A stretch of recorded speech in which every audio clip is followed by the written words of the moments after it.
And this is such a good way to spend Monday afternoon getting ready for the week. I'm so glad that you took time to hang out with me today, Joann, so you guys can see I'm someplace different today. If you guys are ever in the New Bedford area, I'm working out of groundwork in New Bedford. I had a couple of meetings this morning, and so I apologize for any background noise, but it is the most creative, relaxing space to work in for a co-working space. Nice. So I highly recommend it.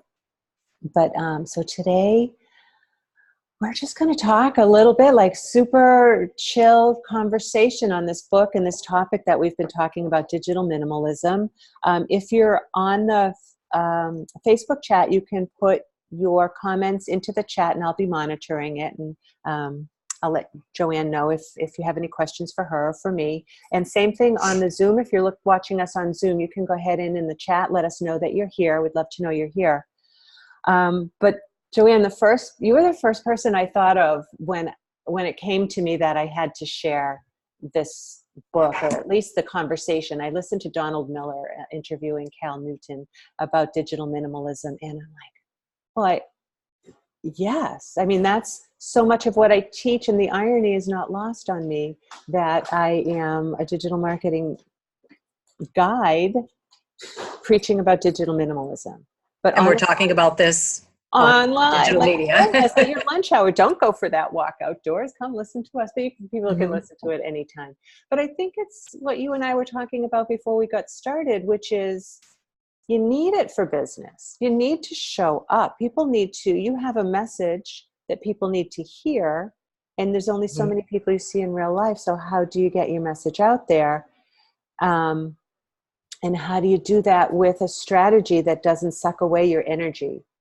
Joann, why don't you, for purposes of this, just introduce yourself really quickly, and then we can go on and talk a little bit more about that. So I'm Joann Krall.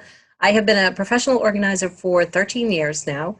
I want to say, over 13. I passed the 13th anniversary. Congratulations. And so thank you. And for the past 3 years, I have been strictly running my business online through online programs and coaching.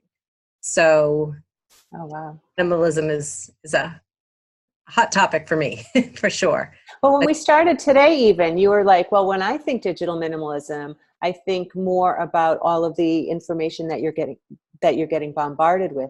I'd love for you to talk about that a little bit.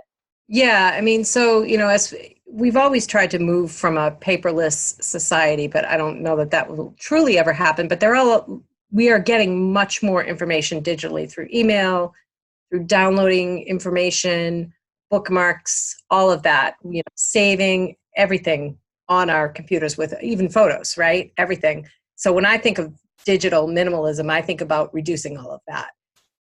And then on the other hand, there is the use of social media and spending your time online or with your phone in your hand at all times, which I found interesting about the book. Yeah. So, I mean, quickly too, I know that you and I have talked, and there's a interview that you and I had quite some time ago on my YouTube station. So if people want to learn more about what Joann's going to talk about, you can always go over to Rise Above Noise on YouTube and watch that interview. But I know that you offer some tips and advice for your clients on how to manage all of that information and how to organize photos. And is there a few things that you could share?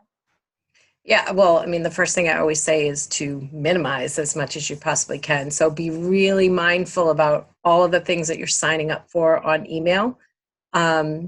A lot of times I'll tell people to have a separate email that they use just for things that they sign up for, whether it's coupons for personal or if it's business emails that you're signing up for. You could even have, several emails, one strictly for business signups, one for, personal things, and then your email that you use for life. I personally have it all in one email because I'm very mindful about what I sign up for and what I subscribe to. And, I'm constantly unsubscribing from things and cleaning out, my email, because that's the other thing. Email is a whole nother level. Reading an article and saying, oh, I'm going to save this for later. I mean, you really have to be honest with yourself. Look through all the things that you have saved and really how much of it have you read, How much of it will you read? Because maybe you want to stop doing that, or really think about it. Like, okay, is this something that I'm really going to need? Or will it come back to me? I'll see it in the future. And then, and then downloading. A lot of, people are downloading checklists and PDF and ebooks. I mean, they're just filled, and they don't really have a system for that either. So not only are they just downloading whatever they want to download, they don't have a system for, processing it. Maybe, if you're going to be downloading things and you really need them, have a system in place that when you download it, it at least goes into a folder on your desktop and not just onto your desktop.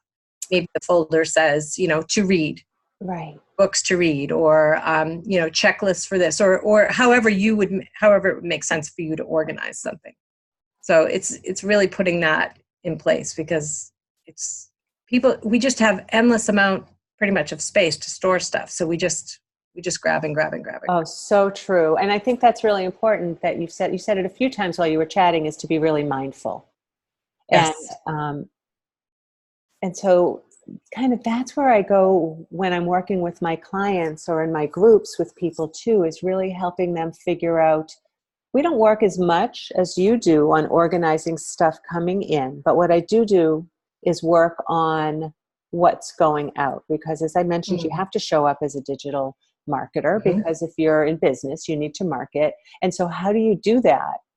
And you said mindful, and it also reminds me of when I interviewed Abby last week. So if you guys haven't listened to that interview, it was phenomenal, where she talked about really keeping an eye all of the time, being mindful of what is your mission, what's your purpose, what is your, she showed a Venn diagram of, it was VIA, it was your value, interests, and activities, and where those intersect is where you should be spending your time. So as a business owner, you know that you have certain activities you have to do. If you have a Facebook page, you need to keep that updated. If you have to email, you have to always be growing your list, always be growing your list. And with that list, how do you mindfully reach the people? I know you have wonderful funnels, Joann. I look at yours all of the time. You're very mindful of the content that you're sending out to your sensible organizer. Yeah, trying not to overwhelm people, because obviously I work with disorganized people, so it's level, it's drawing that balance. Yeah. Right, but you're always on message, right? You're always, this is what I do. This is who I do it for. Let me help you. Here's a tip. This is what I do. And I think that's the important thing. A lot of the entrepreneurs that I talk with, and I ask them their pain points, it's that they seem to be spending a lot of time, let's say on social media. I'm going to talk about social media, and then I'll talk about marketing. They're spending a lot of time on social media, and I think that there are activities on social media that will bring you the return that you need without sucking away your energy. We have to be mindful. So I wanted to share one of my tips, which I've shared before, but I'll do it here, is that as a mindful, heart-centered entrepreneur, you want to show up as yourself. So you don't always want to show up as Sally. You want to be in groups that resonate with you. And I know you're in a lot of groups as well, Joann. You want to show up, and you want to be resourceful. You don't always want to be selling. So my suggestion, here's my tip for you guys, is to make yourself a spreadsheet of all of the groups that you're in on Facebook. And you can do that by going to your Facebook page and then clicking groups, and you'll see all your groups. Maybe this is a good time to practice some Joann Crawl and get rid of some of those groups if they're not serving you, right? They're just cluttering your feed. The other thing you can do is take a look at them and see which ones you want to get notifications from and which ones you don't. But here's what I really want you to do is make a spreadsheet, and on the left-hand column, list all of the groups and actually put in the URLs, make it link to the groups. And this way, set yourself some kind of a reminder or a timer or whatever it is that you do. And for 1 hour, half hour, whatever serves your purpose, go in and see what the conversations are, add to the conversations. And when your timer goes off, you're done. You've gone, you've shown up as amazing, you've shown up as authentic, and now you're done. If you do happen to be selling something, right? So when I go in with my webinars for email marketing, I'll go in now and I'll make sure that I don't post right away about my email marketing webinars without giving for a few Mm-hmm. days or a week or 2 weeks ahead of time. And then I'll talk about my webinars. And it just saves time and gives you that sense of control that people have. How do you work with your groups, Joann? Well, groups I never promote unless I'm directly asked. Gotcha. For sure. Because, well, most groups don't allow that. But if a group does allow it, then I will definitely. I take advantage of the groups that have those promo places where you can put stuff. I think, like I said, for Kajabi, they have one that's always there. So you can always put your offerings in there and just keep adding to it. And then, some groups give you a day where you can actually just out and outright promote whatever you want. But what I do is, for managing, I give myself, because people will say to me all the time, gosh, I see you in the group answering these questions all the time. You must be on there all the time. I'm like, no, I have a certain amount of time. I go in and I say, all right, I'm going to go through as many posts as I can, get through in a certain amount of time, like you said, depending on where I'm at. Sometimes I'm doing that when I'm in the car waiting for someone, yes. or I'm just sitting parked, or I'm waiting for my next appointment and I just have a little bit of time to do. I'll like fill those times in. I don't necessarily schedule it, because if I scheduled it, I might go into the group at a time where, it's just, there's nothing going on. Now I've kind of set it. So I use that as a filler time for sure. And I do the same. I answer as many questions as I can. I help people.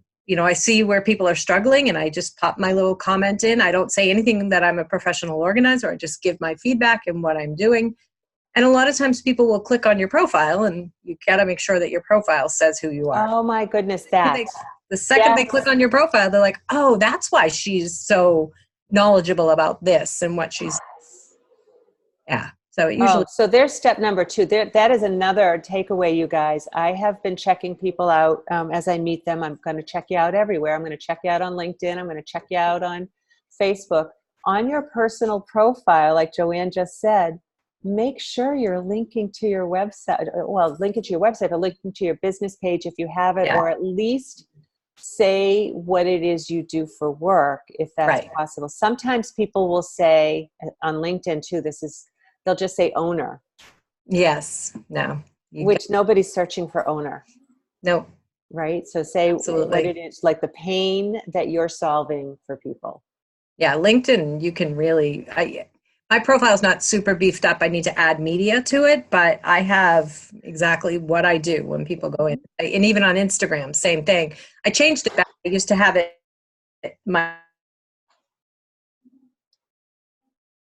Froze on me there. my name, and then underneath it says professional organizer or something like that. Yeah, good. Yeah, that's important for sure. All right, let me see what else I have for notes here. There was things I wanted to make sure. I'm just going to, so also, here's something else I see people do, is when they're sharing, for promotional, let's say, whether it is on Facebook, Instagram, or even, honestly, you guys, even in person, so we already talked about knowing your mission and have everything else tie right back into your mission or your why, but also never forget why you're showing up, which is to draw people closer to you. So what's the call to action to draw people closer to you? Is it download this resource? Is it join my group? Is it, and this is not selly stuff. It's join my list to receive this or that.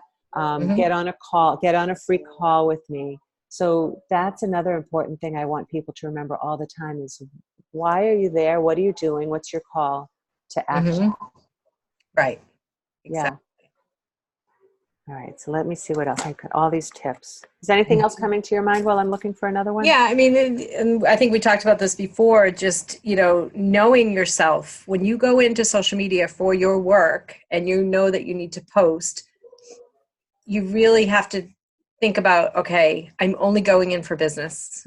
Don't get sucked into any of the personal stuff. Maybe set that aside for a separate time. And if you are somebody that knows you can't control that, then you should make sure that you schedule your business activity. I mean, you could even pre-schedule your business activity. I'm not one, I don't schedule anything. I'm very much post on whatever's coming through me. I post, Mm, I post when I'm doing stuff. But I know myself, I know my limits. I know, okay, don't you just go in, you post that and you leave, yes. could just get sucked in. Cause I pretty much post on every platform with the exception of Pinterest every day. I try to. So I try to engage and post in every platform that I can. But I give myself definitely a time limit for sure. Yeah. And I say, okay, no, you can't, because I'll get drawn into all of the It's personal stuff. very The easy. personal stuff for later on, in the evening usually.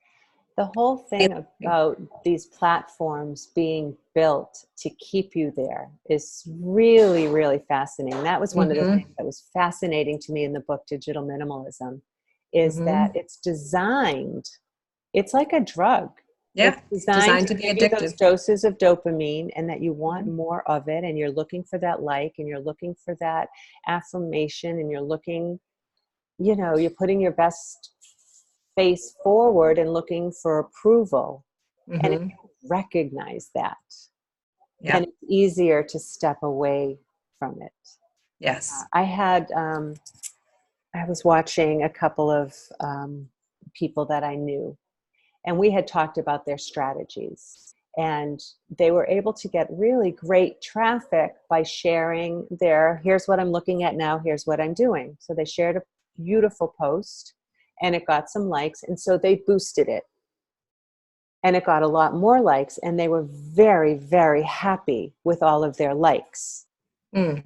But what did the likes bring them? There was no call to action. It Yeah. did not go back to a website. It did Yeah. not have a schedule a call with me. Yeah. So it was very affirming. It felt good.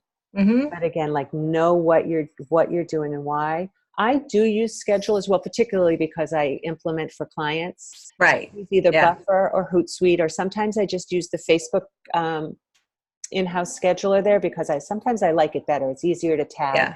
um, other pages on it. And what I love about that is I can be super strategic. So if Mm-hmm. I'm sitting and I've blocked off, let's say, an hour or 2 hours to create quote posts for one of my Yeah. clients, I can get super creative, go into Canva. I can make 12 Mm-hmm. images, right? Just change out the image, Yeah. change out the text, make sure her branding is still there. And then I Right. can schedule those out for Sunday night for 3 months. And now I Yeah. don't have to Yeah. worry about Sunday for Yeah. 3 months. Yeah. Yeah. And those are not I as wish I was that organized. well, the image thing is easier. Like for you, Joanne, that this would be Yeah. my thing is I would say get your template set up Yeah, yeah. and I do collect. things. I do batch things like that, but I don't schedule my posts out. I have a thing about that. I used to do that in the early days of Facebook. I would schedule Yeah. a week of posts.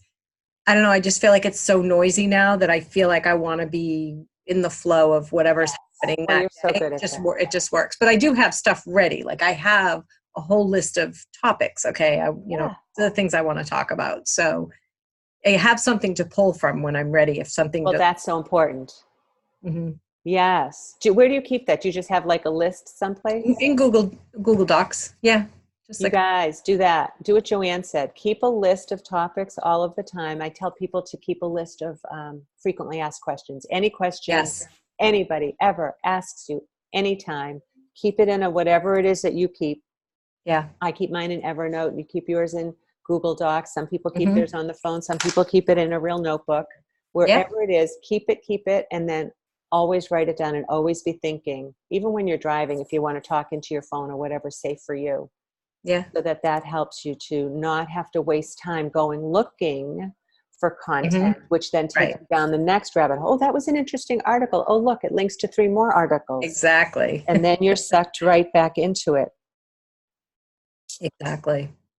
I wanted to talk too about, even though I work with my clients with social media, and it's a really great way to bring your potential clients closer to you to get to know you more.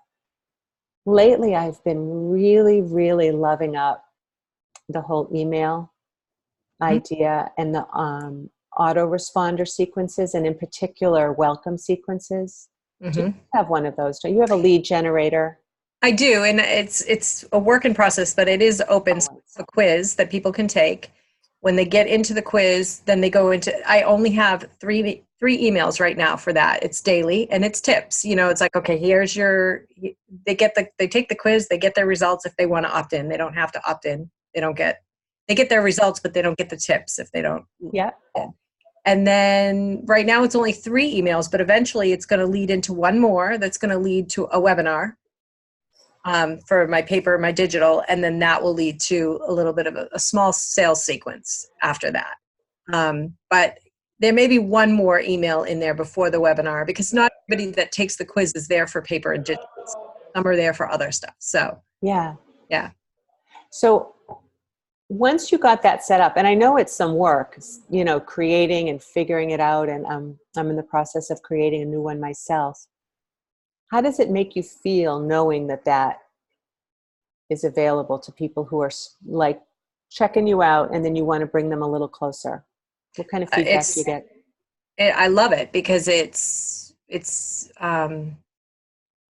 like it's definitely important. Have fought email for a very long time, so I don't have a huge email list. It's a Mhm. lot bigger than it was 2 years ago because I started building it, but it's not, you know, I've been in business for 13 years. I've been for 6 years building my digital kind of business before I broke off completely. And so I should have tens of thousands of people by now, but I wasn't building my list back then. Okay. So I have a hard time filling people's inboxes because I know most people have thousands of emails they haven't even read. And I work to help people declutter that.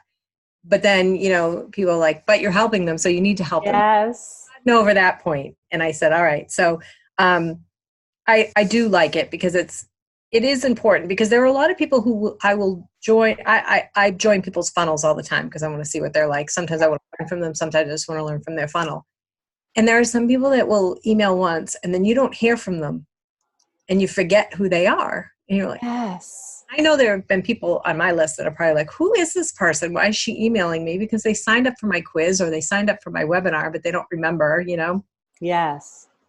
I like the idea of doing at least 3. I'll probably make it a 5-day sequence right after they opt in, a 5-day sequence just of giving tips, tips, tips. And every email ends with join my Facebook group. If they were not, they may already be in the Facebook group and that's how they learned about it. But every email just has that little call to action in it, join my Facebook group.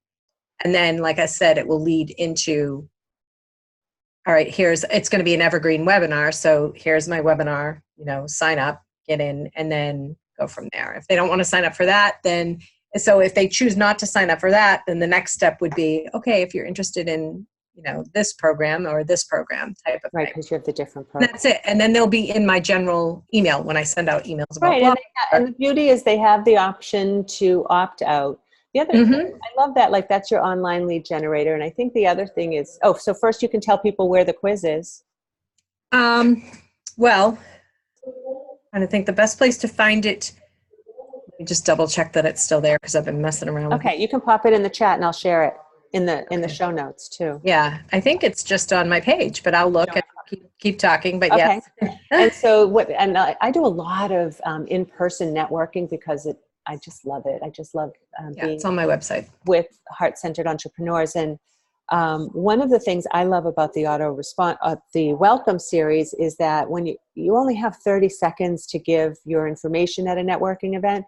So if you can say, hey, here's me and this is what I do, hop onto my website and download my free right, whatever. And then they go into a nurture series, which is, and again, I'm also mindful of putting things in people's inboxes, but I also know I have something that's going to change their lives. Right. And so they can delete it. They can unsubscribe. They might not even read the 3rd one, but maybe they read the 4th one and they go back and look for the other ones. All I know is for my personal satisfaction that I know I'm giving. I'm giving, exactly. giving, and I'm giving. Yeah. And if I can serve people, then they'll be drawn to me because they're going to know more about me. So it's not right. I just put that up recently too. Like, what if we thought of that marketing was more like serving or sharing, right? Like, we do that knowing that we have something. Exactly. So yeah, the quiz is right on my site. It's right in the header email Okay. Oh, menu yeah. if you're on mobile. And it directs you right to the quiz generator, because the reason why I have it set up that way is I let people take that quiz, get their results, and then if they don't want email, they don't have to log in. They don't have to opt in for the video results of tips. But that way I know that the people that are taking that extra step are definitely interested. Yes. And when they get the email tips afterwards, if they stick around, then I know that they're the people that I'm meant to serve. So it's a good way to kind of just, keep the email clean. But I fought taking credit cards in the past for years because I didn't want people to go into debt. Yeah. And somebody said to me, but that's foolish, because what if the only way they can pay you is with a credit card, and Yes. they to be organized to get themselves out of debt? And I was like, it's so funny. You just don't see it, seeing it through someone else's eyes is Well, definitely that was the thing, is you were very empathetic. right. Let me see if I have anything else here. Do you have anything else before I recap? No, it was interesting because Sadie, Sadie, my daughter, she read the book before me, and she is a digital minimalist when it comes to social media. She doesn't really use social media. She will look through Instagram, and she does. Now she has a business, she's posting on Instagram, but she's not one to say, "Oh, I got to be here and here and here and here." Unlike myself, who's like, I have to be on Twitter, LinkedIn, Facebook, Instagram, Snapchat. Like that's just me. I want to be in all those different places. So it's just interesting that someone who's 21 is way more of a minimalist when it comes to the social media. So good. That's so interesting. Yeah. And I think that even in general, for people who are maybe just getting started out or who are feeling like, oh, it's just too much, choose your one or two. Absolutely. Right. And then also keep in mind, I can't say it enough, what is your call to action? So for instance, with Instagram, so she's doing Instagram, and the profile is very limiting and the posts are very limiting. You have to use the hashtags and and tagging people to really get noticed. Yeah. But what I don't want anybody here to do is miss that opportunity. In your profile, you only have one space for a link. So make that link, don't bring them back to your homepage necessarily. Right. Bring them to your lead generator, if you have one, or in the instance of my my caterer, I lead them to their testimonials page, which is amazing. Right? So someplace where people are going to, it's more than the About Us page, it's more than the contact page, it's some place where somebody's going to get something really juicy. And for her, for her, it's definitely her homepage, because that's where her portfolio is, and that's where you go to see her work. For me, I have an actual page on my site that's hidden from everything, but it's just my site /links, and then whatever I want people to see at that moment is on there, and that way it probably isn't right now. Right now, I have my 7-day challenge as my link on Instagram, but sometimes I'll just have that links thing, and if I don't have anything running, then it's like, okay, here's a blog post you can read. Here, here's an interview I did with Susan Finn. Whatever I want to put on that page, I can put, like Linktree, but I don't use Linktree. I just use my own site. That way, people are going to my site and not and off. Yeah, so good. Awesome. So I think I want to be mindful of our time. So I think that what we talked about was just, be mindful, be in your mission, make sure you have a call to action, make it easy for yourself. I cannot stress enough this autoresponder welcome series as far as really growing a relationship with people. And remember, you're not invading anybody's space. They opted in. They wanted to learn more with you. And they can opt out. And they can opt or they can out. Ignore, or they can look at it every day and think about you, and then one day they'll go, oh yeah, maybe I'll open today. Yeah. Awesome. So so we're going to keep talking about digital minimalism in the group throughout the month of September. I'm looking forward to hearing either what people's successes are or what their struggles are, and I hope you'll keep joining the conversation. I will. I gotta make sure I join those conversations. Awesome. Well, you have a great day. You too. And you guys on Rise Above Noise, we'll see you soon. Bye, Joann.